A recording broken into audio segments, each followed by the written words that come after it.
Finally, the NPCs started to pack things away and break down the room. We were ready for the next scene. The tables of food were being packed up and taken somewhere in the distance. The sad part was that Bobby's craft services are the real heroes trope had likely played some part in the absolute feast, and he was the only player who had not gotten to enjoy it. Not to mention that he was mutilated wherever he was. Kurt Willis, the GI paragon who had been leading us on this storyline, was playing his part being a likable if slightly boisterous police officer, was going into his spiel about how this was a waste of time again. He repeated himself a lot. I doubted every word would get into the final cut. I wondered how much, if any of it was actually on the script. Dr. Halley is very influential in this town, he said. Bothering him with nothing to show for it is going to be embarrassing for everyone here.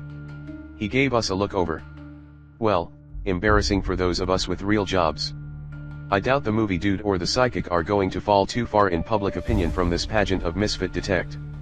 Just as he was about to finish his line, a banquet worker walked by him pushing a trolley with a bowl of hard punch inside. As she did, the trolley's wheel caught a snag in the carpet, and the bowl of punch launched up over Willis, showering him in the thick, syrupy red beverage. He cursed loudly in shock. If I didn't know better, I would say he really was shocked, as if he was not expecting it. Was it possible something new had happened? Cassie gasped. It looks like blood, she screamed. It sounded almost involuntary. The banquet worker was apologizing profusely as Cassie started hyperventilating. I think he's in danger, she said. I can't believe I got assigned to this stupid exercise in futility, Willis yelled as he desperately tried to wipe the red drink off his uniform. It stained instantly. Nobody's going to die, he said with a meaningful gaze. I have to go wash up. Don't go anywhere without me. I'm in charge of making sure this investigation is above board. I got the feeling that when he said, don't go anywhere, he meant the opposite. Cassie, Kimberly said, it's okay. He's just fine. He'll just need a new uniform. You don't understand, Cassie answered, it's a sign. It means that we are heading toward his death. It's happened to me before. Willis looked at her at first with worry, but then he wiped that off his face and replaced it with anger. He left us behind after soaking up as much punch as he could with banquet napkins. The punch had looked like blood. Cassie's foreboding signs trope could help her predict death order. In this case, it was telling her that Willis' life was in danger. She was right, of course. He had a trope guaranteeing he would be first blood. With her premonition, we would be able to discuss our impending doom on screen and in character. I could see how that would be useful. Are we really going to stay here? I asked. Not a chance, Antoine said. I think we need to go see if Dr. Halley's hiding something. He nodded over toward a large map of the new wing that had been constructed. Halley's office was featured prominently on the first floor. We knew where we were going. Why the heck would he need an office this big? Isaac said. Something tells me his ego had a hand in the new wing layout. We spread out. There was a wall of filing cabinets in a hall that looked like a break room connected to his office. His office also had its own bathroom, several closets, a separate area for his secretaries, a conference room, and a fountain that gurgled in the corner. His desk was cluttered with paperwork as well. A solitary filing cabinet was behind it. Keep your voices down, Antoine said. If we get caught, our investigation is over. We searched high and low. The file cabinets were locked, but his desk drawer where he kept the keys wasn't. Dina found them in seconds. She didn't even have a trope for that. We each took a cabinet and started searching. I've got it, Kimberly said. The file from the surgery he performed the morning of the murder. She looked over it. My initial impression is that it looks right. I trained as a nurse to help round out my profile for the pageant circuit. These logs and notes are consistent. She flipped through them. He was operating for 5 hours. She read aloud, the foreign object was carefully removed, necessitating intricate dissection due to its size and the extent of tissue involvement. Multiple sections of the small intestine were resected, and primary anastomosis was performed. The nursing staff signed off on it. She passed the documents around. Her savvy jumped 4 points. Convenient backstory was a really quick way to graduate from nursing school. Look, she said, he could have faked the whole document, but then the conspiracy would have to include a dozen other people. I just don't think he's lying about it. She looked up at the frames on the wall filled with graduate certificates, licenses, and newspaper clippings. The guy is incredibly qualified. He's a world-renowned plastic surgeon, yet he was the first call for a complicated emergency surgery from an abdominal injury. So either he's innocent or he managed to get a lot of people to lie for him, Antoine said. That's terrible news. It means we broke into his office for nothing. We'll just tell him I came in for a consultation, Isaac said. I wonder what the going rate on calf implants is. Antoine casually handed him a folder to look through. Antoine had taken a peek. Isaac took it and began flipping through it. Check this out, he said, holding up a large folder filled with photographs. We gathered around him and looked over his shoulder. Inside were a collection of photographs of women in various attire, ranging from swimsuits to evening gowns. They appeared to be on stage. The women were beautiful, but the pictures themselves were marked up with ink from someone circling their various body parts and writing notes beside them like, gorgeous, perfect, or too chubby. The pictures spanned at least a decade. Oh my God, Kimberly said as Isaac flipped through them. That's me. She grabbed the picture and examined it closely. On the back, it said, Miss Carousel 1994. Kimberly was the reigning Miss Carousel. They're all Miss Carousels, Isaac said, showing the other side of several of the photos. There were lots of names. He flipped through them. At the bottom of the stack was a picture with Miss Carousel 1972 written on it. This is the oldest one, he said, flipping the page over. The woman was beautiful. It was the only one without notes on it. He is a plastic surgeon, Antoine said. I imagine this is just his way of staying on his game. Yeah, Isaac said. It's probably like those magazines the barber gives you so you can pick out a haircut. He lets women pick out what they want to look like. I'll take the lips from 89, the forehead from 91, and 77's calves are to die for. Still, Kimberly said, it feels strangely violating. Is it because he said you had a perfect face? Isaac asked. Kimberly didn't look sure, but I could tell she was uneasy. Let's put this back, I said. It was weird and all, but it didn't make sense for us to dwell on it too long. I grabbed the photos, stacked them back in the file, and put them back in the file cabinet. As I went to shut the large drawer, something strange happened. The drawer closed before I had even gotten my hand out of it. The metal edge clamped down on my right hand. I withdrew and winced in pain. Cassie stared at me nervously. We both had the same realization. Her foreboding signs trope appeared to be at work again. I hoped that having my hand slammed in a drawer was a very loose metaphor. I didn't want to be crushed that day. Your hand, she said, pointing her finger at my appendage. I looked closely at it. There was a thin red mark where the drawer had slammed, but it wasn't an unbroken line.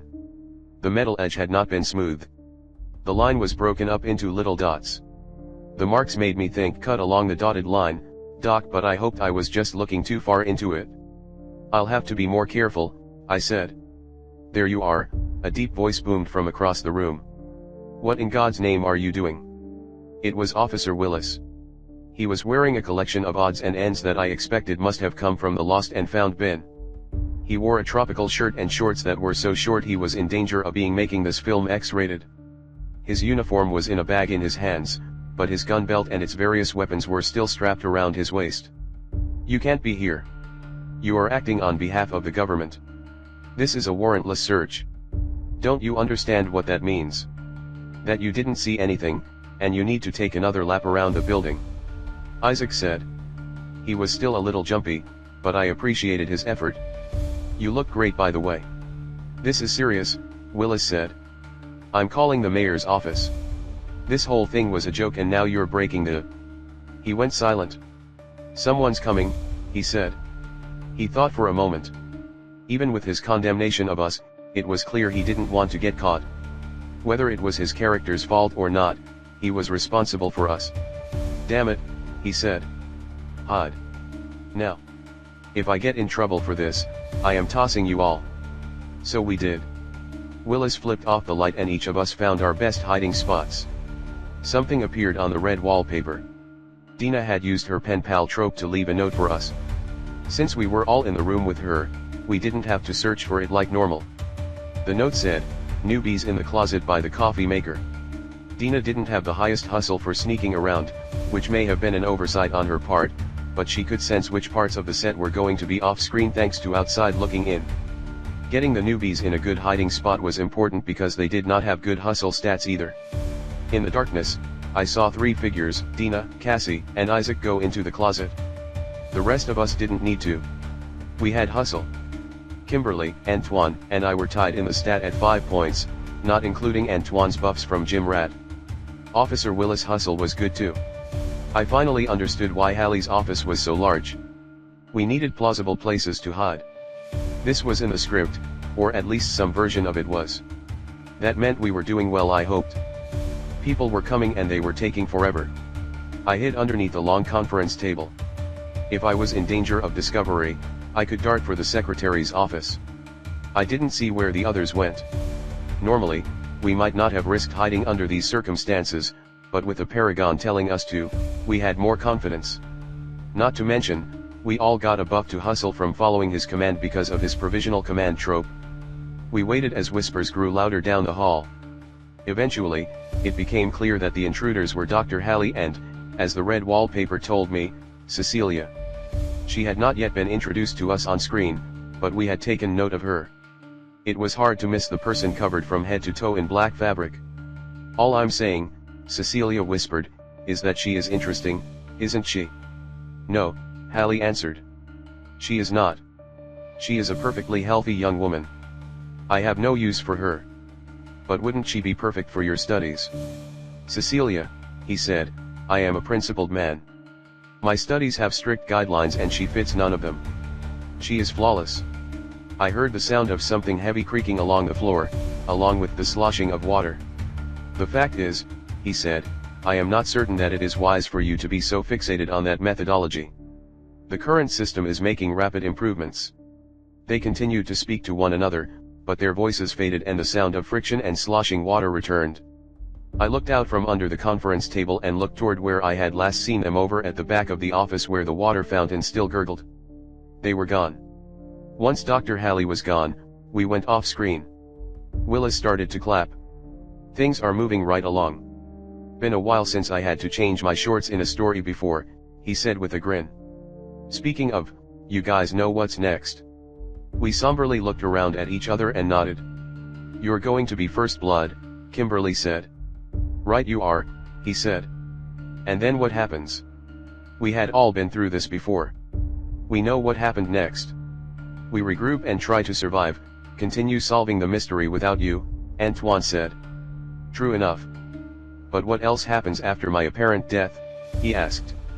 His trope would not cause him to actually die, but he would be taken out of the story until the finale. I knew what he was getting at. Then they come after me, I said. Willis pointed at me to confirm I was correct. Since we know that we can make a plan based around it. Of course, as a combat build, I should not be the one making the plans. Just note that it is pitch black down there. Then he and everyone else looked at me. I had watched every storyline we had run through over and over again on the red wallpaper using my director's monitor trope. Every victory and every lesson learned had been burned into my mind. I combined that with every movie I had ever seen and quickly came up with a plan. It looks like they opened up a tunnel, and I'm guessing based on context clues that tunnel goes into the sewers, I said. So we take our first blood sacrifice and the high PA characters and send them down into the sewers under some pretense of following Dr. Hallie. You have to be resistant to the idea because you can't suddenly act gung-ho. Antoine will insist and tempt you into following Hallie. Dina will rush down there first to force your hand. We leave the lower PA characters at the entrance, that's me, Cassie, and Isaac. After a little bit, I break away and go down into the sewers looking for you, presumably because my character got bored. My character wouldn't know anything about what's up yet, so I might be able to get a little use out of oblivious bystander before the firefight starts. Since we can see each other on the red wallpaper even in the dark, Cassie and Isaac should stand at the bottom of the stairs so that we can see our way out. Dina can leave a message at every intersection telling us which direction you guys went using her pen pal trope. After first blood, the enemy will come to find me and hopefully give Kimberly, Antoine, and Dina a chance to get back to the exit. Then I shake my followers and meet them back at the exit so we can try and move forward in the story. We collect all of the information we have and then make another plan. Willis looked at me with an amused grin. Not bad, kid. We'll see how that works out. Thinking about your character motivations is important. Well, shucks. Willis took a deep breath. Gun, he said, showing where his gun was on his belt. Extra magazines because I am a very well-prepared cop. Pepper spray. Taser. Flashlight. Baton, he gestured at Antoine. Radio won't work down there, but you still have to try to use it cause Carousel will like it. My belt will come loose in the fight. I have a spare firearm in my boot along with a knife, so I'll be fine. When first blood happens, make sure you get the belt and use it wisely. There are more rounds here than Carousel will let you keep, so the story won't kick into gear until you start running low. You all ready? Antoine nodded firmly. Let's do it. Wait, Isaac said, I've been thinking. If we're saying this out loud, doesn't that mean you know who is listening? Willis laughed. Oh yeah. Carousel is right here in the huddle, he said. And it'll have notes. That's the fun part. We took off in the direction of the fountain that we had seen Dr. Hallie and Cecilia hovering around before they disappeared. The water in the fountain had not yet stopped sloshing back and forth when we arrived. On screen. Did they? I asked. Did that thing just open up? Kimberly stepped forward and started touching the various carvings in the stone of the fountain. They were standing right here, and then I heard a loud noise, she said. We need to get out of here, Willis said. We shouldn't be messing around in here. You were supposed to be investigating a murder, not trespassing in a hospital. Just as he finished speaking, Antoine reached out and found a small button on the side of the fountain that would have been hard to see unless you were looking for it. He pressed it and held it. Soon enough the fountain started to move to the right with the whir of a motor and the splashing of water. There were dim lights strung up, revealing stone steps that led down into the ground. Down below there was a sound like a river running. This leads to the sewer system, Antoine said. You don't need a warrant to go down into the sewers. Why in the world would they need a direct passage down there? Willis asked. Must be a pretty good reason if they're willing to put up with the smell, Isaac said. Truthfully, it didn't smell bad at all. It was a movie sewer. Sewers in movies had rats and trash and leaves and sticks and occasionally monsters, but they never seemed to have anything grosser than that. The sewers in movies were just for storm drains. No sewage. This is not the type of thing that this exploratory committee was designed to look into, Willis said. What are you talking about? Antoine asked. This is exactly the type of thing we should be looking into. Doesn't it make you the least bit curious? Remember that woman saying that her husband had called her from the hospital, but then Dr. Hallie says that he's nowhere in the hospital. We have to check this out. It could very easily be related to Geist's murder. This wing didn't exist at the time of Geist's murder, Willis said. Look, I'm putting my foot down. We are not going down into the sewer system to chase a suspect. That is not the type of thing that I can allow a group of civi. He stopped talking as Dina walked past him and started descending the staircase. What are you doing? Willis asked harshly. Antoine and Kimberly were quick to follow. Willis turned to me, Cassie, and Isaac and said, You three stay up here, do not go anywhere. You had better not follow us down there. I'm going to arrest them. That's what I'll do, I'll arrest them, and if I don't come back, call for help. The three of us waited at the top of the stairs as the needle on the plot cycle moved closer and closer to first blood. The longer I waited, the more nervous I got. If there was a flaw in my plan, Willis would not have told me. He couldn't without spoilers. I stood there off screen and thought of all the ways that my plan could go wrong while Cassie and Isaac were too afraid to talk. On screen. I waited a few moments. I then walked back and forth. That's it, I said. I'm going in after them. This is ridiculous. They probably found a whole opioid smuggling operation or something. If I'm not back soon, call for help. I then took a breath and plunged into the sewers. By the time I had gotten to the bottom of the stairs, I couldn't even see much more than a green light reflecting in the water. The light from the stairway was useless. Willis had a flashlight, so their group was likely completely unbothered by the darkness. I looked to see if I could still see them on the red wallpaper. I caught sight of Kimberly to my left. Her health status was fine. The others weren't visible, which meant I had lost line of sight. The room was huge. I could tell even without being able to see well. If they were to the left, that meant I needed to be to the right. Willis would be killed, then I would be targeted to draw the enemies away from the others. I had to get some distance, but not be so far away that Carousel just skipped me on the priority list. The sewer had walkways on both sides of the canals with occasional bridges to allow you to cross to the other side. The system was huge and well built, even with the creepy ambience. I knew that there were a lot of storylines in the sewers, so it made sense that they would be nice. The needle was almost to first blood. I wasn't sure how well oblivious bystander would work if I heard gunshots. Luckily, the water in the middle of the passage was roaring. The sewers were having trouble, I recalled. The water was practically forming rapids. One slip into it would likely be fatal. I called out, "Hello." No answer. I continued onward. I stepped carefully and used the right wall as a guide so I didn't get too close to the water. I took a step and there was a crunch as I stepped on something. More steps. More crunches. The story was set in 1995, so that meant I couldn't use my phone as a light. I bent down and grabbed objects on the ground I had stepped on. It was too dark to make them out. I immediately regretted it, though I tried my best not to show it. They were bones. Rat or fish, I couldn't tell at first, then I felt what was left of some hair. Twigs? I asked in my most confused voice. I couldn't have my oblivious character getting too wise. I kept walking as I saw the light ahead. It was faint, starlight seeping in through a storm drain, but it was light. The sewer opened up to a larger area here with some slow spots where the water wasn't moving as fast. There was also a drainage pipe sticking out of the wall that had a torrent of water pouring out of it into the stream below. After some time, first blood was struck. I heard faint gunshots but didn't react to them. I found a rail and leaned against it. I waited for rebirth to start. The fight took a bit longer than expected. Then, it was time to head back. On screen. "Screw this," I said in character. With first blood over, I would be targeted. I needed to get a good look at our adversary. Dash. I didn't see what was following me when my chase scene indicator lit up on the red wallpaper. I couldn't see anything. I could hear footsteps in the dark. Allies could be seen as long as I looked in their direction, but enemies needed to be actually seen with few exceptions, like the unknowable host, which I had seen on the red wallpaper even with my eyes closed. Whatever was chasing me was out of luck.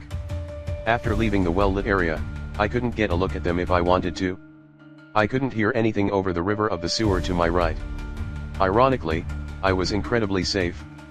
I made my way back in the direction I had walked, following the same wall so I didn't get lost.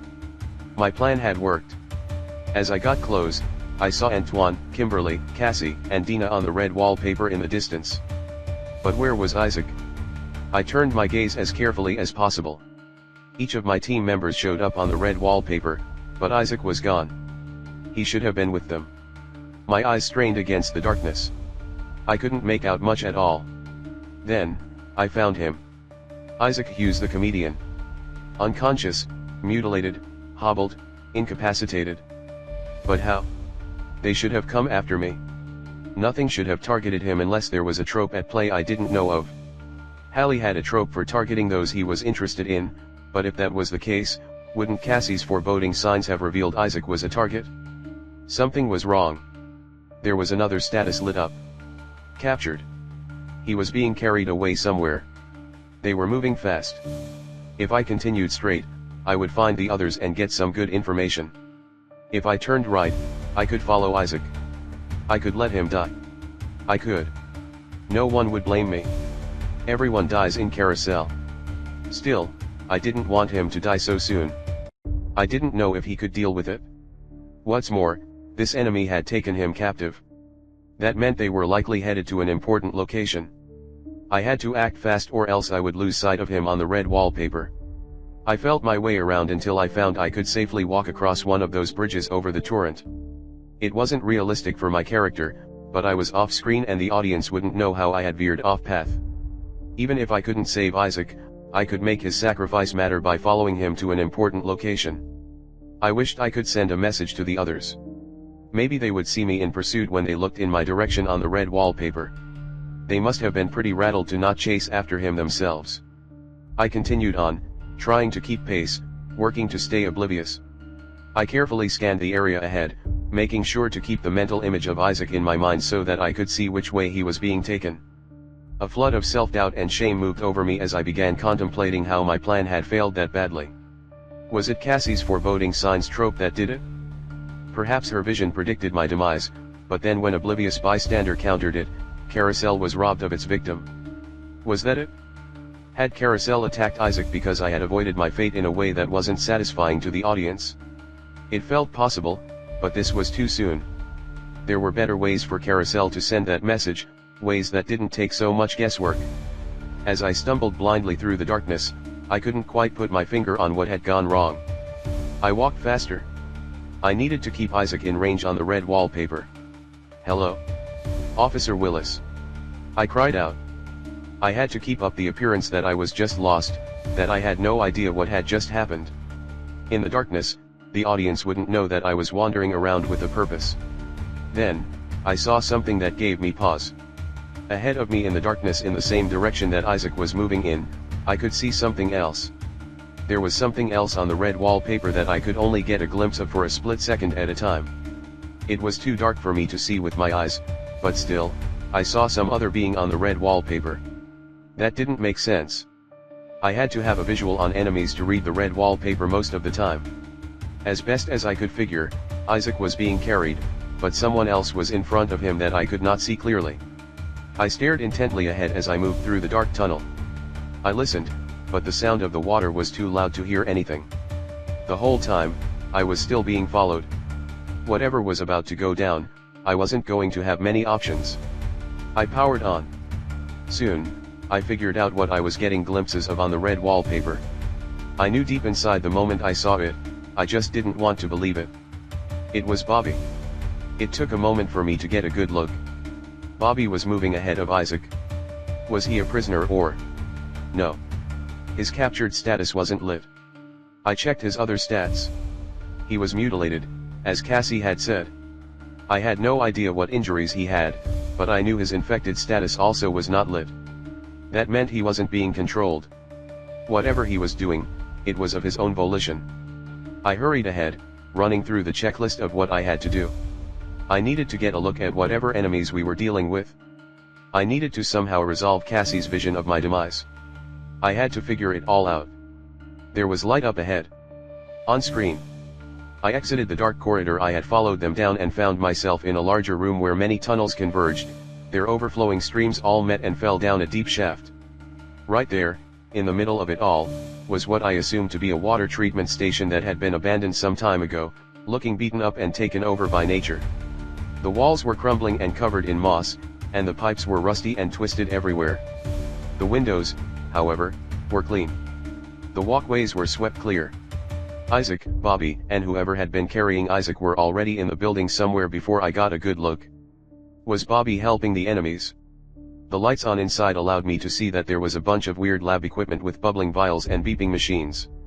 It was clear Hallie turned this place into his secret lab, but there wasn't a soul around, just the thunder of water dropping downward and a faint sound above. Calliope music. We were near the centennial celebration. I had to get to Isaac, but first, I needed to deal with whatever was following me. One more step into the light. "Hello?" I cried out. No answer. Time to investigate the creepy abandoned building all alone. Another step out of the darkness. Whatever was behind me would soon be visible, if only faintly.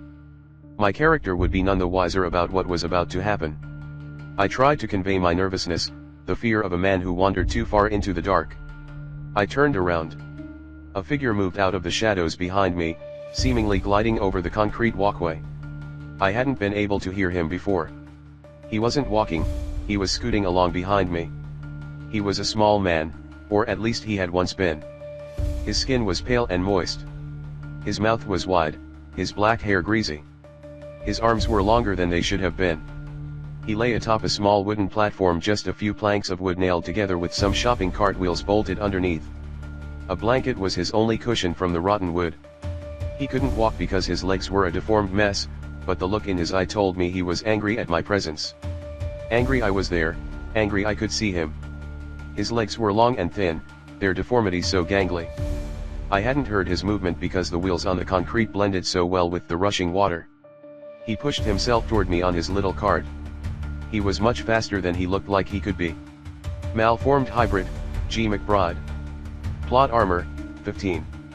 Underscore underscore underscore underscore underscore underscore underscore underscore underscore underscore. Tropes. An affront to nature. This villain is revolting to see for the first time. One glance will leave the viewer incapacitated with revulsion. Home layer advantage. The villain can travel freely, unnoticed due to their knowledge of the setting and its passages, both public and secret. They'll never believe you. When tangling with this villain, the authorities will not believe or take seriously anything the players tell them. Unwarranted aggression. This villain will attack when and if the plot calls for it without logical motivation. Animals are psychic. The villain demonstrates knowledge that it has no logical means to acquire, an instinct to kill or survive. Far gone. This villain has lost their humanity, but not all at once, something remains. I found myself unable to move in any direction except to back away haphazardly, my eyes fixed on the malformed person before me. My wits didn't return until I took a step and almost missed the floor. The shaft where the water emptied into was behind me. I had almost fallen off the edge. I reached out for something to help me balance myself, but there wasn't anything. The rail in this area had been broken or rusted out decades ago, so when I put weight on it, it gave in immediately. I tried to use it to pull myself back up, but I could feel the rail bending, ready to break. Thinking quickly, I solved my falling problem and Cassie's vision problem all in one swift movement. I held out my right hand toward the hybrid as he approached me. Even as I started to fall, he took the bait. He lunged forward, leaving his cart behind. His wide mouth opened up wide and revealed a row of jagged little baby teeth. Pain burst through my hand, but it helped me balance just enough to force myself forward and away from a watery grave. I could feel him gnawing. His teeth were sharp and his jaw powerful. It was more than I was expecting. I could hear the bones in my hand cracking from the power of his jaw. Blood started to pour out of his mouth. He didn't let go. At that point, I would have preferred falling. I shook him to the best of my ability, but he held tight, hissing the whole time. I started to grow cold as I heard a growl to my left. Bobby was standing next to the door holding a large syringe. He walked toward me. There was something wrong with his face. His nose was weird, as if he had a bad reaction to plastic surgery, his jaw jutted out irregularly. There was a long red piece of flesh hanging out of his mouth that took me a moment to recognize as a tongue. A dog's tongue.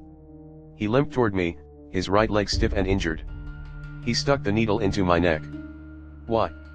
I asked as my vision dimmed and I drifted off to sleep. I woke up in a hospital bed. A glance up at the roof told me I was inside the rusted old water treatment facility. The ceiling was corroded, the lights though, were bright. My hand hurt, but the pain was distant, so wonderfully distant. I felt a calmness washing over me, a warmth. I was smiling stupidly. I didn't care what had happened to me. I didn't care that all of my fingers other than my thumb on my right hand were gone, replaced by gauze and tape.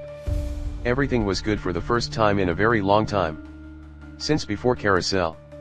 Since before my grandparents died. Since before. The painful memories were distant, just like the pain on my hand. I wasn't alone in the room. There was another bed to my right. My vision of my stump blurred, and I could see Isaac clearly. He was in terrible shape. The foot of his bed faced me and he was sat up enough that I could see his face straight on. Half his face was missing. The left half. He didn't seem to mind, and neither did I. I didn't even think to try to talk to him. It never even crossed my mind. There were people around me. People, but not humans. Not exactly. Not for many years. I couldn't tell what they were. A patch of fur on a short man. Scales on a man's face. Stitches everywhere. Feathers poking out of the skin of a tall woman. It all swirled around me and it all made perfect sense somehow. I wasn't surprised. Whatever sedative I had been given, I couldn't have been surprised by anything. They had the same tropes as the little guy on a skateboard, except their far-gone tropes listed their status as mostly intact instead of something remains. They came and stared in a swirl. Time passed without me noticing. I didn't think or care about anything. Then a man stood over Isaac. It was Dr. Hallie. I fought off the urge to wave. Hallie put something black and small into the end of a thin tube with a handle at the end. He took the end of the tube, eased it down Isaac's throat, and pulled a lever on the end of the tube. Isaac was relaxed and carefree, but moments after the tube went down his throat, he started to shake, to convulse. It was temporary. A voice in the back of my head told me, I need to leave. But the voice was so quiet and my limbs were so heavy. Even my arm with all its missing fingers weighed 1,000,000 pounds. I would just stay there and everything would be okay. Then it was my turn.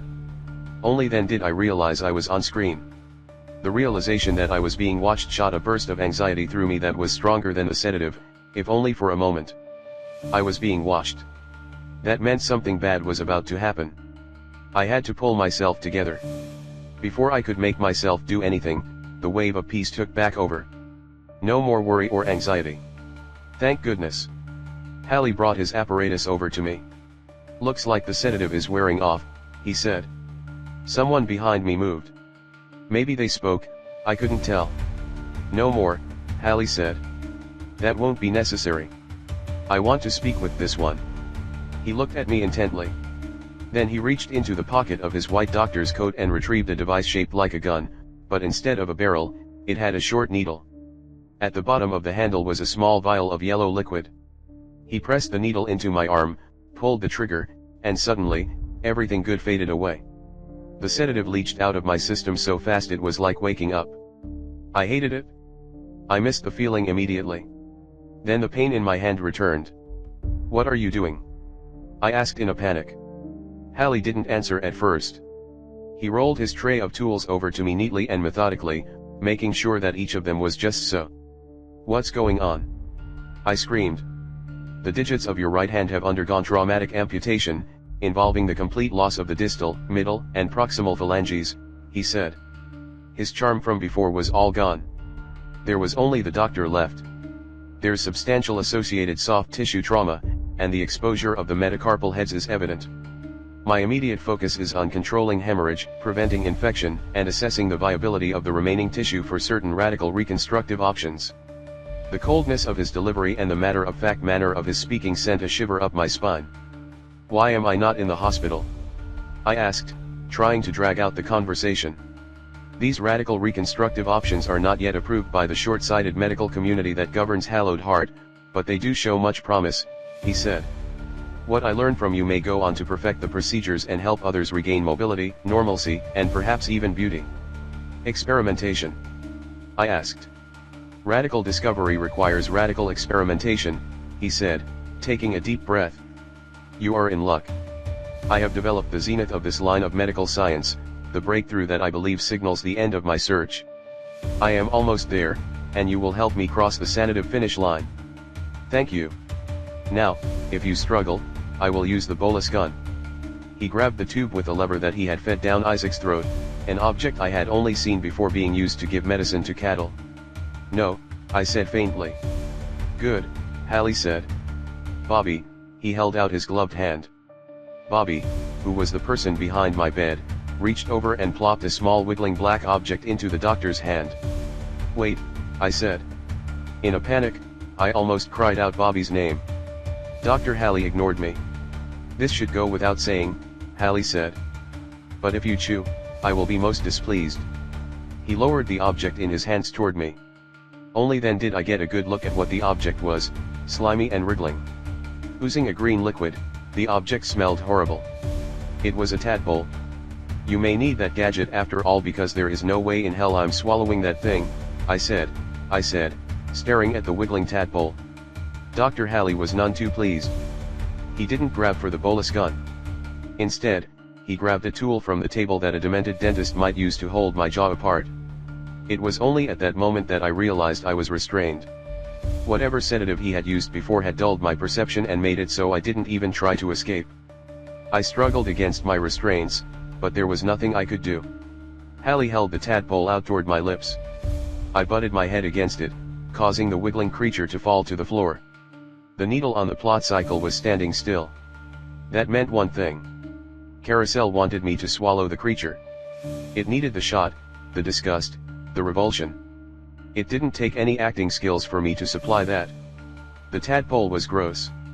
Hallie simply grabbed another tadpole and the whole thing started over again. He wasn't going to use the bolus gun, with its long tube to force the thing down my throat because that wasn't the shot Carousel wanted. I wasn't getting out of this, no matter how I tried. Still, I couldn't bring myself to do it. After 2 attempts, Hallie started a monologue. I was relieved. It had been a few days since I had gotten one of those. Years ago, I was working to perfect the very sedative that you recently sampled. The perfect surgical tranquilizer. Needless to say, I succeeded. I created the perfect formula. In high doses, the patient was safely sedated. In low doses, the concoction could even treat shell shock, depression, and mania. He grabbed a large brass syringe like the one Bobby had used on me and held it out for me to see. It was only after I examined the cerebral spinal fluid of my test subjects that I found the true miracle the sedative could provide. A substance formed in the spine of those who had taken the sedative, the likes of which had never been dreamt of. A substance composed of altered white blood cells and other unidentifiable ingredients. This substance promoted healing in a way I had never seen before. I called it Itcher, the blood of the gods. Alas, it was not enough. The process used to create it was barbaric. I needed human subjects to farm it. I could never get approval for that. He looked into the distance as he spoke. My attempts to repeat the process in animals were not successful, but they too led to a discovery. The healing properties that Itcher had on human subjects were impressive, but when introduced to foreign DNA, the substance was absolutely magnificent. I realized that I could use it to transplant animal tissue into humans, revolutionizing reconstructive surgery as the world knew it. My research has led to this, he said, holding up one of the tadpoles, my most momentous achievement yet. This creature has lived its whole life in Itcher. When it swims through your digestive tract, it will multiply the impact of the treatment. The research thus far is compelling. Swallow this creature and I will fix your hand just like new. Ingesting it is harmless. Refusing it, not so much. Choose now. Carousel had decided to appeal to my mind, to let me know what the tadpole was in hopes that I might then be able to stomach swallowing it. Now I understood. The sedative helped produce the magic Itcher, which helped make the magic polywog which would help heal my destroyed hand. It was all very scientific. I was glad to know it wasn't a mind-controlling slug. I detected no deception from Dr. Hallie with my moxie. I believed he was telling the truth. Still, I did not want to swallow the tadpole. But I had to. The story needed to move forward. I looked back at Bobby, hoping that he might give some hint of what I was supposed to do. He looked me in the eye. He winked. Was he telling me it was safe? He didn't have the infected status. That meant he wasn't under mind control. How was I supposed to square that with his actions from before? As best I knew, he had caused or been complicit in Isaac's injuries. If so, that would explain why my original plan failed. A player had interfered with them. I didn't have any choice. Bobby forced me to be still and Hallie forced the wiggling science experiment to its destination. I resisted, but at that point, it was just for show. I could feel it crawling downward. I just hoped no one I knew was going to watch this movie. My stomach convulsed. I wrenched against my constraints once more. It was over. Off screen. Dr. Hallie went to another part of the building. Isaac was still on the sedative. Bobby, however, came around so I could see him, limping harshly. He held out his hands, pointed to Isaac, and said, "Slowly," which, judging from his facial expression, was dogman speak for, "Sorry. You interrupted my plan. You caused Isaac to be attacked," I said. I wasn't trying to sound accusatory. I just wanted to know why. He grabbed a slip of paper off a shelf along with a pen. He was familiar with the lab, I could tell. I wondered how long he had been down there. Carousel liked to play with time, or at least our perception of it. Who knew how long he had been down here as Hallie's assistant? He wrote on the paper, "I didn't want them to hurt him." He did anyway. "I'm sorry. Needed to take the story in a different direction. Needed to bring you here." I read it over. If my plan had worked, we might never have come down to Hallie's lab, at least not as soon. Bobby must have known some reason why we had to be there. "The script told you we needed someone down here?" I asked. He nodded. "True ending," he wrote on the paper. "Knew you would follow." I nodded. That made sense. A wallflower got a limited view of the script when they used some of their tropes. Bobby must have been able to see where different versions of the script diverged and knew which one we needed to be on. No wonder it gave you the dog tongue, I said. Couldn't have him explaining things to us. That would make it too easy. He nodded. Still, I said, Isaac is really messed up. Bobby looked ashamed. By the way, is that tadpole going to kill me or what? I asked. That whole scene was terrible. He shook his head. So when was the other shoe going to drop? Dr. Halley was a bad guy, but so far it looked like he wasn't Jedgeist's murderer and he wasn't trying to kill me. How did he fit into the story? I noticed that Bobby had an extra trope on the red wallpaper. It was an enemy trope. Far gone, this character has lost their humanity, but not all at once, mostly intact. I was still off screen when Halley returned. Bobby started doing random tasks around the room. When we finally went back on screen, it was only for a brief moment. Dr. Gill, Halley said, go collect the tissue needed for the operations. The pre-checklist has a list of what is needed. Bobby looked over at him and I could see an overwhelming look of fear in his eyes, but he took a clipboard and left. Off screen. Minutes later, we went on screen again when a rumble echoed through the building. It was the same sound we had heard under City Hall. That was over soon. Back off screen. Then, it was just me and Dr. Halley as he and a feathery tall woman worked to prep Isaac for surgery. I decided not to just sit there. You have family here in Carousel? I asked. Halley didn't answer. I needed to be more direct. Do you know a Simon Halley? I asked. It couldn't be a coincidence that Carousel had two mad scientists with the last name Halley. Howard would have been about the same age as Simon, the astrolist. They could have been brothers. Maybe cousins. Dr. Howard Halley paused. He looked back at me curiously as if lost in thought. It looked like he was genuinely confused. Simon. Perhaps, he said. Then he went back to work. That was that. I noticed he would pause sometimes afterward. My suspicions were as good as proven. They were related. After an hour or so of boredom and pain, we went on screen. Bobby returned with a large tray covered with a towel. What are you doing? I asked, not because I didn't know but more because that's what my character would do. Sedate that one, Halley said. He doesn't need to see our proprietary processes. Bobby nodded. He grabbed the brass syringe once more and drove it into my neck. He looked almost apologetic when he did it. By the time I felt the cool liquid hit my bloodstream, I passed out. I awoke many hours later to the roar of the water in the sewers. It had picked up its pace. That could only mean one thing. It had started to rain. I knew that success or failure was determined by how far into the tutorial we had gotten before the rain came. It had been signaled to us so intentionally. I had to hope we had come far enough. I eventually noticed that my hand was not wrapped in gauze anymore. My missing fingers had been replaced by 4, long, thin gray fingers. They were waxy looking. I felt no pain from them. I wasn't as sedated as I had previously been. I tried to move them. They obeyed. Other than the mismatch in skin color and the stitches, the hand felt fully integrated into my body. I noticed that I had gained the same enemy trope as Bobby. Far gone, this character has lost their humanity, but not all at once, mostly intact. I couldn't see any negative effects of the trope so far. I wasn't infected. I didn't hunger for flesh. My mutilated status was still lit, but that was already like that. Then I took a look over at Isaac. Half of his face was covered with a surgical dressing of some kind. His good half. His bad half was horrifying. The skin was a pale gray-green. His eye was black and the pupil was oddly shaped. His surgery had been far more comprehensive. That half didn't look human at all. It was a relief that he was unconscious. Worse than anything, he had the enemy trope too, but his was different. Far gone, this character has lost their humanity, but not all at once, something remains. Something remains. That was the same level of degradation as the strange man who had bitten me. This was bad news. On screen.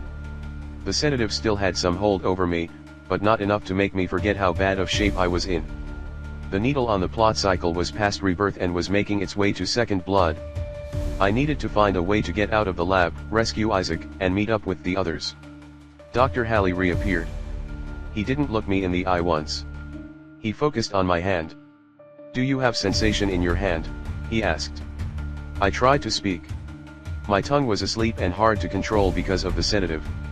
Hallie reached back into his pocket and retrieved the little needle apparatus he had used on me earlier. He stuck the small needle in my arm and suddenly, I was lucid and sober. As he placed the wake-up gun back into his pocket, I made a decision. I used the insert shot on it. That device was useful for bringing us out of sedation. The effectiveness of Hallie's sedative was scary. One shot and a player would be useless. We needed that anti-sedative, whatever it was. There were several potential targets for the trope in the room. It was between that and the sedative syringe itself. I had to pick one. I hoped I chose wisely. The insert shot would make the object more narratively powerful. I had some ideas for how that might be useful. I also needed the rest of the team to know I was alive. The insert shot would make them aware of the object on the red wallpaper. It would show them what it was and where. There was even a possibility it would help lead them to the underground lab. "Do you have sensation in your hand?" Hallie repeated. I nodded. "Good," he said. "Your surgery was a profound success. Your friend's was not as perfect. I can't figure out why that would be. Perhaps his itcher agent was less potent. More research is required. Are you going to let us go?" I asked. Hallie shook his head. "I will keep you here for observation." He left afterward. His bedside manner was below par. I didn't go off screen though. I had a visitor. The woman dressed from head to toe in black approached my bed from the side. She stared at first. I couldn't see her face or eyes under her veil, but I could tell she was looking at my hand. Then, she spoke. "That woman you were with earlier, Kimberly Madison. She is quite beautiful, isn't she?" Cecilia asked, closing in on me. "Yep," I said cautiously. Cecilia giggled. "Miss Carousel. When Howard perfects his procedure. I wonder if he could make me look like her." She lifted her head as the water picked up its pace outside. For a brief moment, her veil moved out of the way and I could see under it. I saw her skin. It was squirming. For a while, it was just me and Cecilia on screen. She talked in circles. At first, I thought she was just redoing lines to get a better take for Carousel, but then I started to suspect that she was lacking some of her higher faculties. When Howard fixes me, I think I will run for Miss Carousel. I'll have to make a new name, obviously, but that is hardly a problem. "If you can change your name, you can change who you are," she said. After a few moments, she added, "Oh, you really don't have any idea how beautiful that girl is. I watched her at the party. She was the center of attention." That wasn't strictly true. Dr. Hallie was the person everyone else was looking at, but Kimberly was the center of Cecilia's attention. Howard says he cannot guarantee that I'll look the same as I did, but I'm fine with that. My old life isn't something I would want to go back to anyway. A pretty daughter is a feather in her father's cap. Isn't that the saying? It certainly felt that way. "Did you ever run for Miss Carousel back before?" I started to say, but I realized last second that asking her what happened to her might have been the very thing that triggered her "don't wake the beast" trope. I didn't want to wake the beast. Not even a little. "Back when I was beautiful?" she asked. The air was drawn out of the room. I thought I heard a frenzy hiding in her voice. I shrugged. She stared at me for dramatic effect. Not being able to see her face or eyes made it impossible to know what was going on in her head. I tested the straps that held me to my hospital bed. They held tight like a treacherous seat belt. She gingerly grabbed my injured hand. She admired the craftsmanship of the long thin fingers. They were like a pianist's fingers, perhaps. Gray as death, but long and nimble. What kind of creature could they have come off of? I thought they might be a monkey's fingers, given the animal parts shtick, but that wasn't right either. They had an artificiality to them. She clasped my hand, squeezing it tightly. Then she answered my question. "I did run for Miss Carousel. It wasn't my idea. I was told to. So I did. That's not what the gossips thought, but they always were so mean. It was just me, the girl who worked reception at my dad's business, and Julie Havers. The others dropped out. She had a leg cast, Julie did. She had to get it removed prematurely for the competition. Her brother did it with a hacksaw. I watched. I don't know how he didn't draw blood. It smelled so bad under her cast. like she was rotting. Her gloved fingers moved over my new ones, squeezing them, testing them. She was in tremendous pain, you know. The whole time. Everyone watched her wondering when her leg might just snap. I don't know how she hid the pain on her face for the judges. I always admired her for that. You don't deserve the beauty if you can't deal with the pain. Cecilia drifted off into a memory. I swallowed hard. Across the room, Isaac let out a moan. He was waking up.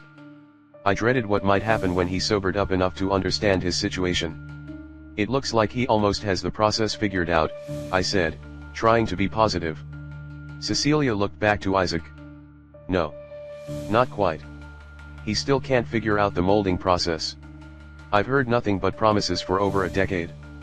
I haven't given up. You can never give up, she said. The pain doesn't matter. Only the possibilities matter. I started to realize that Cecilia might have been drugged. The lulls in her voice. The determination to just float into the future without a future. It was all so familiar. I suspected something else. Cecilia might not be her name. I had my suspicions. Dr. Halley was Jedgeist's personal doctor, I said. Did you know him? Cecilia didn't answer for a moment. He was a nice man, she said with a sniffle. They never did figure out who killed him, did they? I hear he was the last living Geist, but I don't think he counts. He never cared about his family. He just let them burn up and threw them away. Some say the Geists deserved what happened to them. Do you think so? I couldn't say.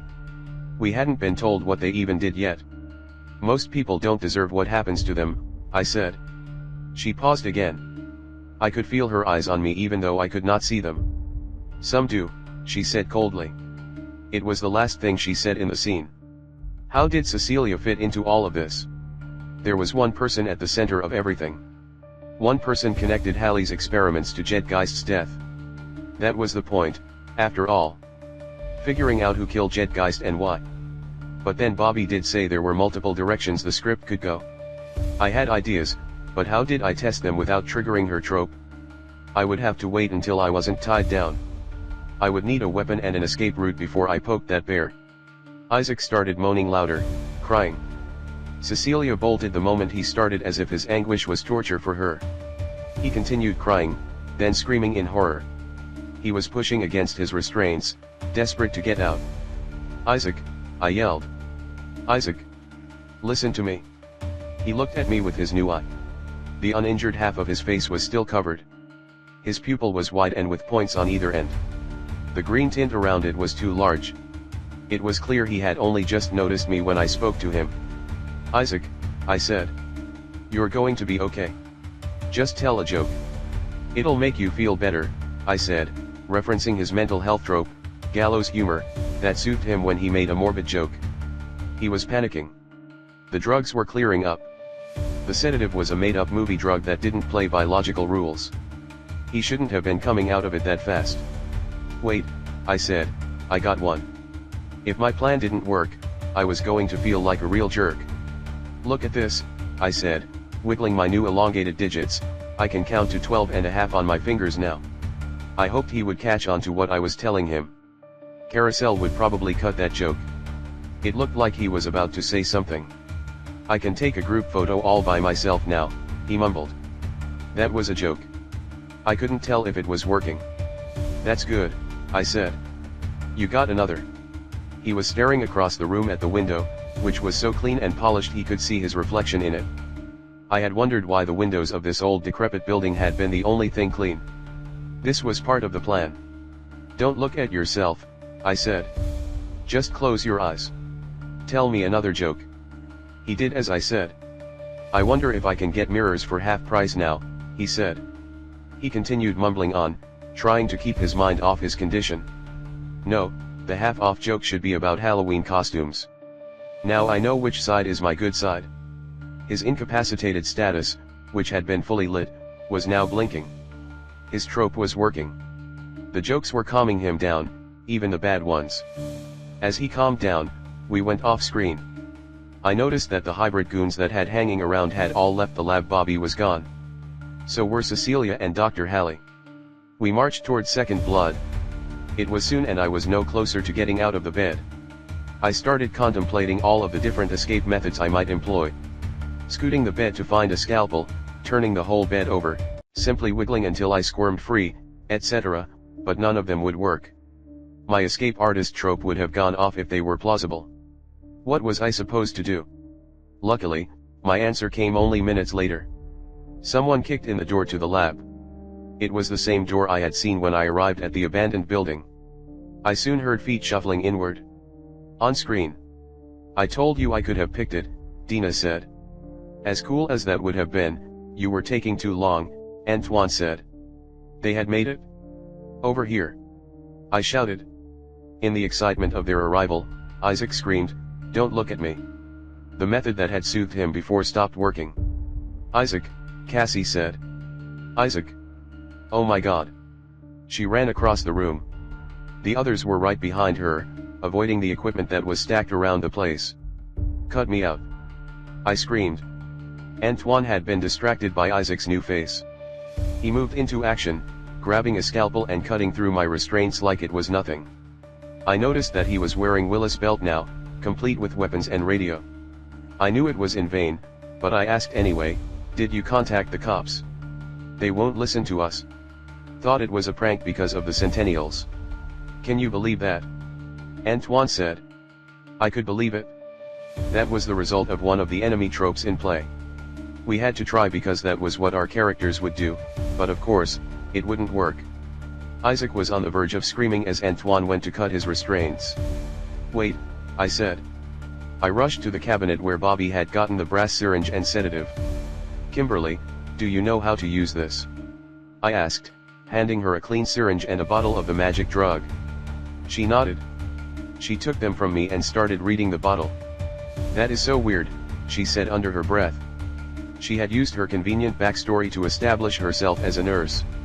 Administering the sedative would be a walk in the park. She drew out the liquid and quickly sedated Isaac with a small amount. Instantly, he calmed. He actually started laughing. Off screen. "Thank goodness you were able to show us where you were," Cassie said.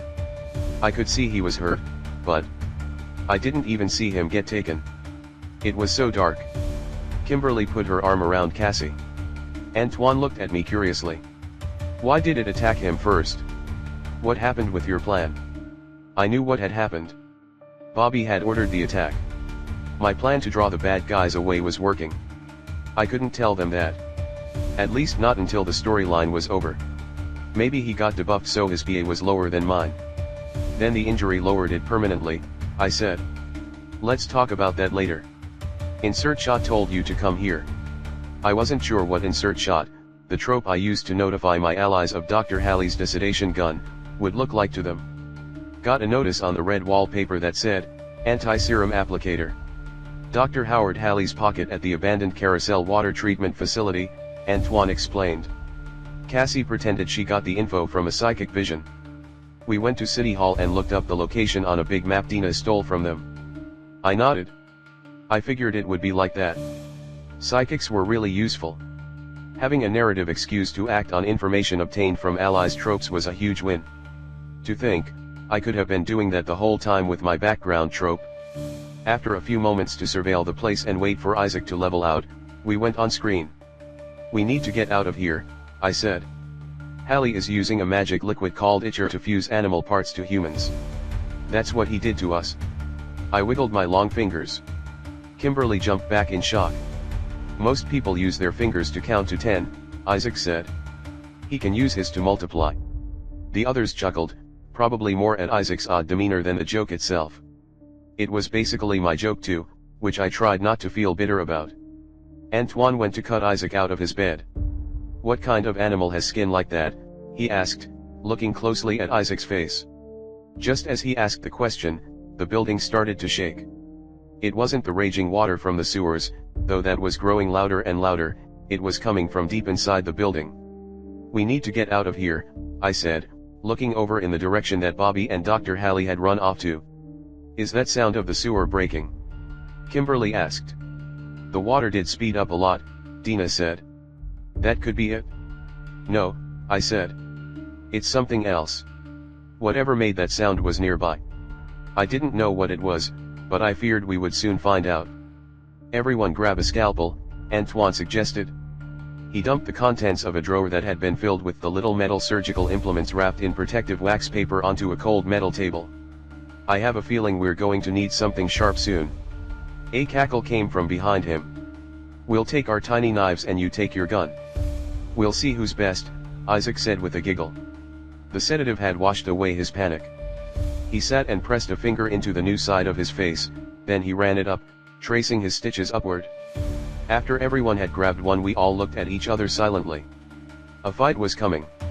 That was true. Isaac was right. A scalpel wouldn't do much in a fight against multiple opponents. Antoine just wanted us to feel safer. After a moment of silence, Antoine said, "What's next?" trying to ignore Isaac. "Two doors," Dina said. She stared into the distance. Her eyes were unfocused.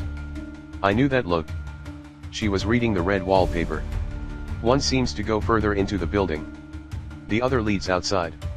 Either way, we're on screen as soon as we leave this room. Her outside-looking in trope helped her avoid the spotlight. It looked like, this time, there was no avoiding it. I noticed that Dina had blood in her hair from their first run-in with the enemy during First Blood. They had been attacked in the dark. Never saw a thing but glimpses on the red wallpaper. Officer Willis' flashlight had run out of batteries just before the attack. Flashlights were one of the staples of horror. You needed a trope for them to work right. Kimberly had managed to make it work again later by saying she had replaced the batteries while on screen. Sure enough, it had fired right up. It would probably stop working the moment we needed it again. "I'm not sure what we're supposed to do here," Kimberly said. She flicked the flashlight on and off nervously. I noticed that she tried her best not to look at Isaac's face. She was trying to be strong. I thought we were solving a mystery, but then we have to deal with monsters. She had a point. I was starting to see what Kurt Willis had been talking about. This story was not like the others that we had played through before the tutorial. In a way, it felt like one story stacked on top of another. Part of it was the through line. Outside, the water in the sewers raged. It felt like we were in the bowels of a ship during a hurricane. At any moment, the ship could capsize. "Now I know what a dirty mug feels like in the dishwasher," Isaac said. As the water became louder, the giant pit outside could only drain so much. Maybe that was a better metaphor. Everyone was waiting for me to have a plan. That meant I had to have one. I took a deep breath. I had been through a lot in the last few scenes. The thing that kept coming up in my mind was Cecilia. She was hiding something. "Don't wake the beast," her trope had been called.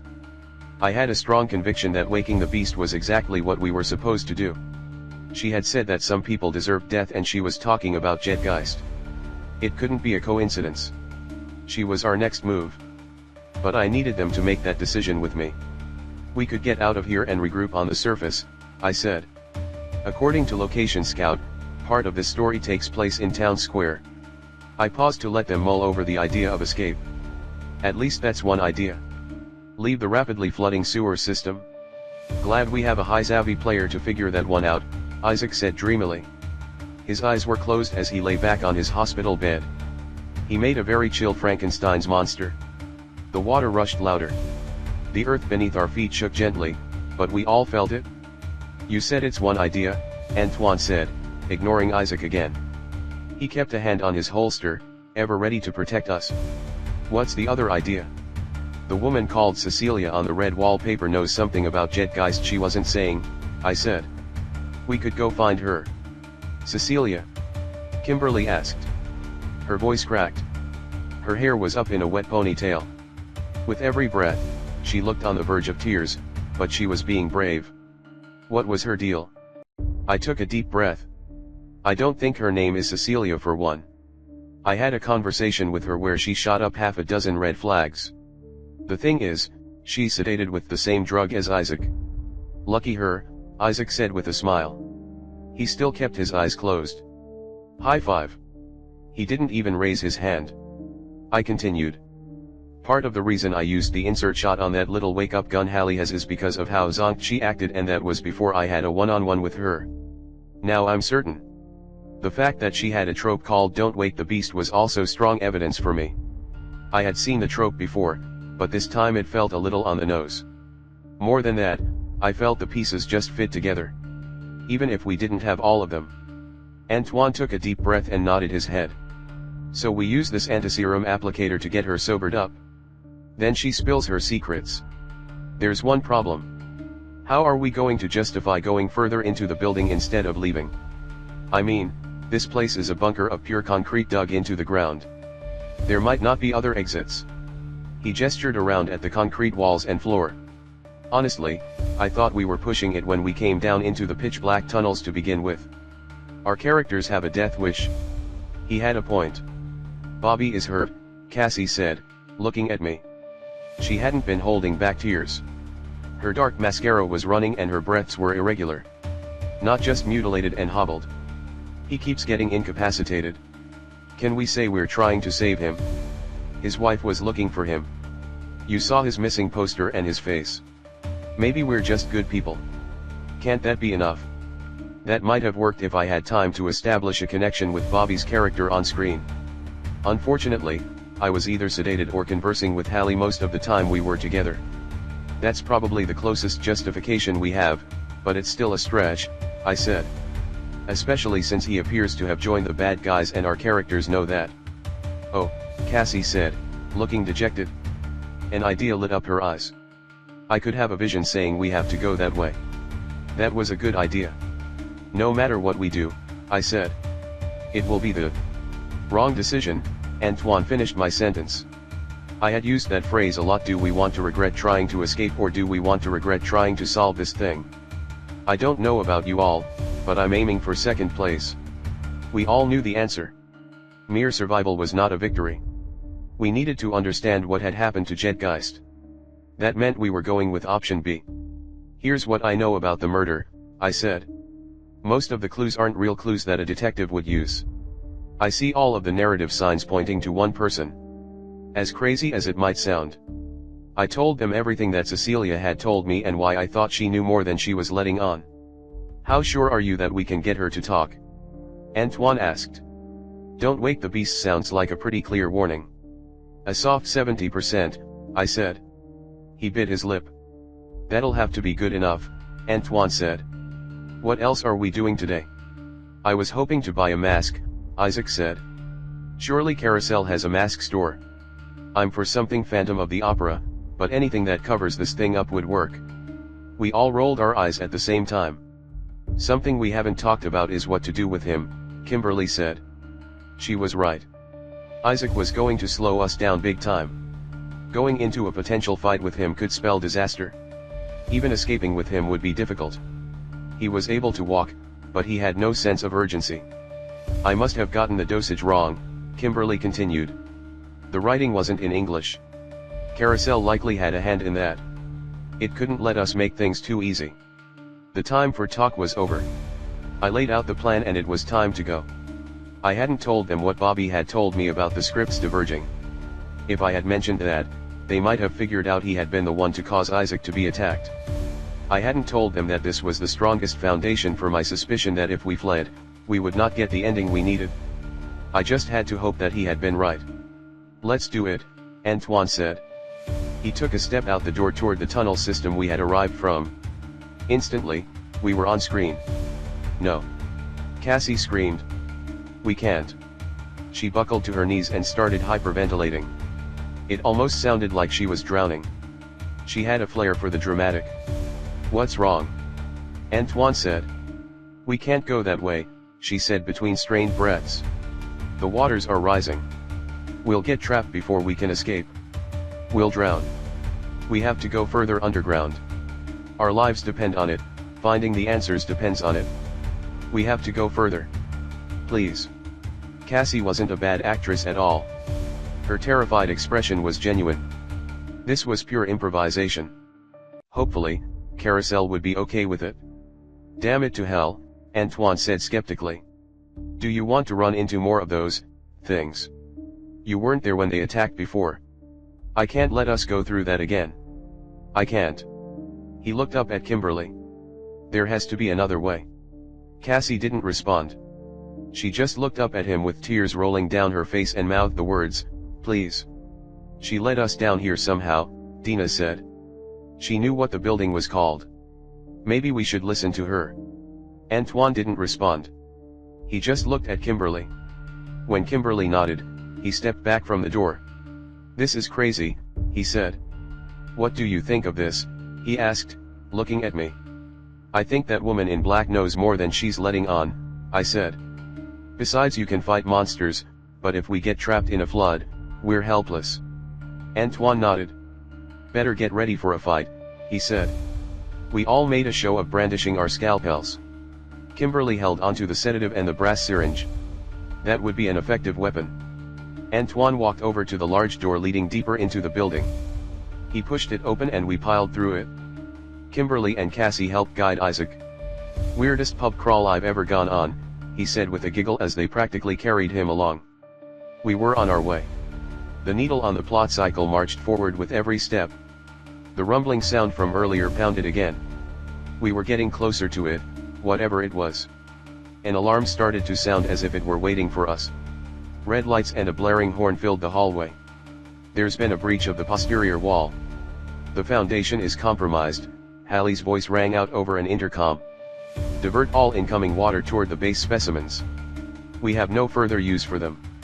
We cannot let the Proteus pools collapse. All personnel work to prioritize the East Wing. We mustn't let all our sacrifices be in vain. We need to run, I said as water started to flood in behind us. The others looked back. Move, Antoine cried out. We were locked into our decision.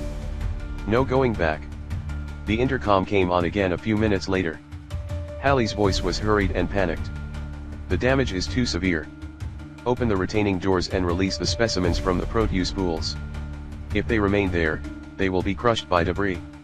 Then you must save yourselves. All personnel evacuate. All is lost. Evacuate? Antoine asked. That means there are marked exits. Isaac started laughing. I followed his gaze. I couldn't quite believe what it was I saw. A human ear was hopping down a hallway. That's what it looked like. A disembodied gray ear. There was no blood or gore. Just a misshapen fleshy ear quickly bouncing down the hall. At first glance, I was immediately incapacitated by its tropes. I didn't even have time to look at it on the red wallpaper before it turned a corner, but I remembered a trope that the guy who bit my hand had. Animals are psychic. The trope reminded me of the instinctual ability of animals to find safety during a natural disaster. I was ready to bet that the hopping little ear had that same trope too and would lead us to safety. Well, safety from the flood at least. That way. I cried out. No one argued with me. We turned and ran after the apparently dismembered body part. When we did, we found the exit. It wasn't marked though. There had been a cave-in. A wall had collapsed and a mudslide had poured down into a large concrete room. I could see cobblestones mixed in with the mud. Pavement too. The ground above had collapsed from the flood water. I saw gray light leaking in through the hole. It was a way to get to the outside. Water streamed down the collapsed earth, but it was climbable. The hole that had opened up in the ceiling was at least 30 feet in diameter. I could hear the noise from the Centennial up above. I could also hear screams. A glance at the needle on the plot cycle told me it was second blood. There was no question what they were screaming about. Climbing up the collapsed mound toward the surface, was an army of human body parts. Hands. Feet. Faces. Hearts. Intestines. All of them had been grown, molded onto the backs of giant mutant frog-shaped creatures. The frog's flesh wasn't green. Some of it was gray. Some of it was brown. Some of it was a Caucasian pink. All of it was ill-fitting as it sagged off of its host creature. Isaac tried to make a joke, but even in his sedated state, he couldn't say anything in the presence of the creatures. Among them was an impossibly large frog. It was the size of a tank. It could have swallowed a man whole. It had faces molded onto its back, along with entire mounds of flesh-covered bones. The faces were fully functional, and muscled. They had jaws but no teeth. Some of them had voice boxes that wheezed. Tongues lolled about. Eyes rolled in their sockets. They were just spares.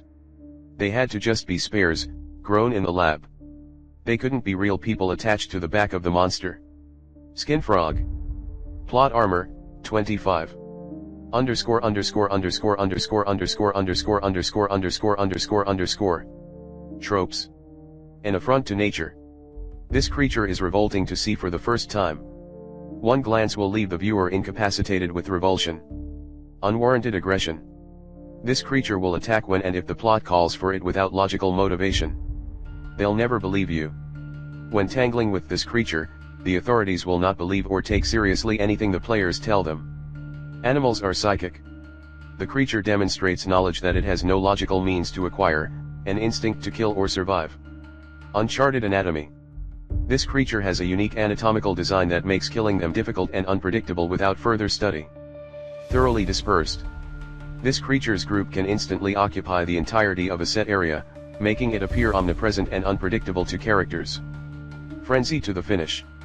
In a fight or chase scene starting in Second Blood, this creature will prioritize targeting characters based on their hustle stat alone, regardless of their total plot armor. All hope is lost. Flee. Abandon all hope of victory. The win condition is escape the fray. I looked at the transplanted fingers on my hand. I could see the bandaged hand on the skin frog that it had come off of. The frog let out a bellow so loud I could feel it in my bones. It had been the thing making the rumbling noise. I shook my head, snapping myself out of it. We were on screen, but I had to tell my friends what the win condition was. Escape. I screamed. They didn't need to be told twice. We ran toward the pile of mud and gravel and started climbing our way up. Water poured down on us as we clawed for the surface. Antoine was working overtime, climbing, then turning around to yank us up after him. He climbed a tall block of concrete that had been in the mix. Then he reached out to help the others. One step after another, we forced our way up the hill of mud and stone until we found ourselves on the surface in the middle of town square. The larger skin frogs were devouring people. They even gobbled up any hybrid human they saw. The feather lady's feathers floated in the air as she lay dead. The rain came down in sheets. One skin frog that was the size of a car let loose its tongue and wrapped up a nurse. I noticed there were dozens of human tongues attached to it. The creature slurped her up and bit her in half. Mass human carnage. Most of the NPCs had only 3 plot armor. They were defenseless. Where do we go? Antoine screamed. I didn't know. I looked around. I saw a flash of a white lab coat and Dr. Halley on the red wallpaper. Over here. I said.